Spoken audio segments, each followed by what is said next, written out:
जय श्री राधे कृष्णा साथियों। माँ के घरेलू नुस्खे चैनल में आपका स्वागत है। आज बात करेंगे दस्त की। ये जो लूज मोशंस हो जाते हैं, पेट में मरोड़ होती है, बहुत परेशानी होती है, पाचन तंत्र में गड़बड़ हो जाती है, बहुत अधिक गर्मी से दस्त हो जाते हैं, बहुत अधिक सर्दी से दस्त हो जाते हैं, बच्चों को बहुत जल्दी हो जाते हैं, कहीं बाहर का खाने से बहुत दस्त हो जाते हैं। और जिस समय लूज मोशन हो जाते हैं या पेट में मरोड़न या अकड़न होती है, उस समय जीना दूभर हो जाता है। एकदम से डॉक्टर के पास नहीं जाया जाता, तो घर के बहुत सारी ऐसी चीजें हैं जिनसे तुरंत की तुरंत आराम मिल जाए। और यदि एक दो दिन घर के उपचार करने से आराम नहीं मिले तो डॉक्टर को जरूर दिखा लेना चाहिए। परंतु घर के कुछ ऐसे घरेलू नुस्खे सटीक हैं जिनसे कि निश्चित आराम हो ही जाता है। अब दस्त होने का कोई भी रीजन रहा हो, चाहे आपको गर्मी लगी या सर्दी लगी या आपके खाने में गड़बड़ हुई है, किसी भी रीजन से आपके पेट में अगर दस्त हो जाते हैं, तो आपको क्या करना है। सबसे पहले तो 4 छोटी इलायचियों को पानी ले लीजिए, 2 गिलास, और 4 छोटी इलायची उसके अंदर डाल दीजिए तोड़कर। और जब वो पानी आधा रह जाए तो उसके बाद उसे छान कर रख लीजिए और थोड़ा थोड़ा 2 3 4 बार पीजिए। क्योंकि जब दस्त हो जाते हैं तो पानी की शरीर में कमी हो जाती है, इसलिए पानी निरंतर पीना है। दही की बिल्कुल पतली लस्सी, जिसको मट्ठा कहते हैं, जिसको छाछ कहते हैं, उसमें काला नमक और भुना हुआ जीरा डालकर थोड़ी थोड़ी देर बाद जिसको भी दस्त हो उसे पीते रहने के लिए देना चाहिए, जिससे उसका पेट ठंडा हो और उसके अंदर जो पानी की कमी हो रही है वो होने ना पाए। एक छोटा सा अदरक का टुकड़ा जरा सा काला नमक लगाकर दे सकते हैं मुंह में चूसने के लिए। क्योंकि जब बार बार दस्त होते हैं तो कुछ खाने का भी मन नहीं करता है, लेकिन शरीर में कुछ जाना चाहिए। जो अदरक का रस है वो पेट को बांधने का काम करता है। मेरे कहने का मतलब ये दस्तों को रोकने का काम करता है, तो इसलिए अदरक का टुकड़ा भी चूसा जा सकता है। यदि जामुन के पत्तों का चूरन, जैसे मैं बहुत सारी वीडियो अभी आपको इसी चीज़ पर दूंगी कि आपको नींबू के छिलके, संतरे के छिलके, अनार के छिलके, जामुन के पत्ते, अमरूद के पत्ते, मतलब ये सारी चीज़ें जो बिल्कुल निशुल्क हैं, जिनका कोई मोल नहीं है, लेकिन वो फिर भी अनमोल है, वो हमारे घर में अगर हैं तो हम उनसे कितने ज़्यादा लाभ उठा सकते हैं, यानी हम कितनी सारी बीमारियों को, कितनी सारी परेशानियों को दूर कर सकते हैं। अगर जामुन का कहीं पेड़ आसपास भी है तो उसका सूखा हुआ पत्ता लेके उसका चूरन बनाएं और सेंधा नमक के साथ आधी चम्मच चूरन उसका वो देते हैं गुनगुने पानी से या सादे पानी से, एकदम ठीक हो जाएगा।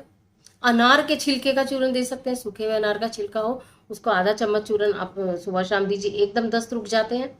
और उससे सबसे आसान तरीका बताती हूँ। आपके पास अनार भी नहीं है, आपके पास संतरा भी नहीं है, कोई बात नहीं। आपके घर में चाय तो आप बनाते हैं, आधा कप चाय, और उसमें आधा ही पहले आधा कप आपने चाय बनाकर कप में डाल ली, उसके बाद उसमें उतना ही आपने पानी डाल दिया और उसको पिला दीजिए जिसको दस्त हो रहे हैं, एकदम बंद हो जाते हैं।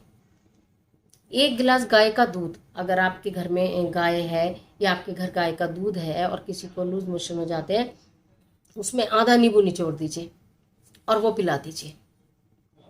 एकदम एकदम आप ये देखेंगे कि दस्त और मरोड़ जो पेट में उठ रहे थे ना, वो बिल्कुल दूर हो जाते हैं।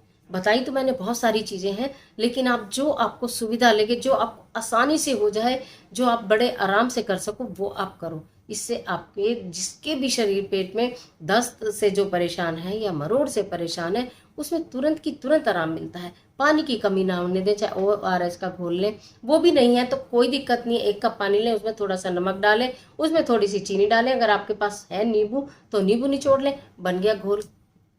आपके शरीर की पानी की कमी भी दूर करेगा, जो हमारे शरीर में डिहाइड्रेशन हो जाती है, पानी की कमी भी दूर करेगा और वो ताकत भी देगा और तुरंत तैयार हो जाएगा। अपने घर में कहीं मार्केट में जाने की ज़रूरत नहीं होती है। तो इस तरह से समय समय पर घोल लें, दही, मट्ठा, छाछ वगैरह का प्रयोग करें, ठंडी चीज़ों का प्रयोग करें। मसाले बिल्कुल भी, जिस व्यक्ति के भी दस्त हो रहा है उसको बहुत अधिक तले हुई चीज़ें या मसाले या गरम तली भुनी चीज़ें बिल्कुल भी खाने के लिए ना दें। बिल्कुल हल्का हल्का हल्का ये चीज़ें दें। जब दस्त रुक जाए तो फिर उसको आप खिचड़ी दे सकते हैं, आप दलिया दे सकते हैं, आप साबूदाना दे सकते हैं। आप इस तरह की चीज़ें फिर उसको देना शुरू करें, फिर 1 2 दिन बाद नॉर्मल डाइट ले लें। तो इस तरह से हम घरेलू नुस्खों के द्वारा अपने दस्तों को, अब बच्चों के भी अगर पेट में अगर दस्त हो गए हैं तो इनमें से कुछ चीज़ें क्वांटिटी कम करके आप बच्चे को दे सकते हैं। इलायची का पानी बच्चे को दे सकते हैं, नमक चीनी का पानी दे सकते हैं, छाछ मट्ठा बच्चे को दे सकते हैं। चाय में पानी अगर बच्चा नहीं पिएगा तो कोई बात नहीं, और काफ़ी सारी चीज़ें बच्चों को भी दे सकते हैं। तो आशा करती हूँ बच्चों और बड़ों दोनों के लिए बताए गए ये दस्त के नुस्खे आपके लिए बहुत उपयोगी साबित होंगे। मिलती हूँ एक और बहुत अच्छे नुस्खे के साथ। तब तक स्वस्थ रहिए, मस्त रहिए। वीडियो अच्छी लगे तो लाइक कीजिए और चैनल को सब्सक्राइब करना बिल्कुल मत भूलिएगा। नमस्कार।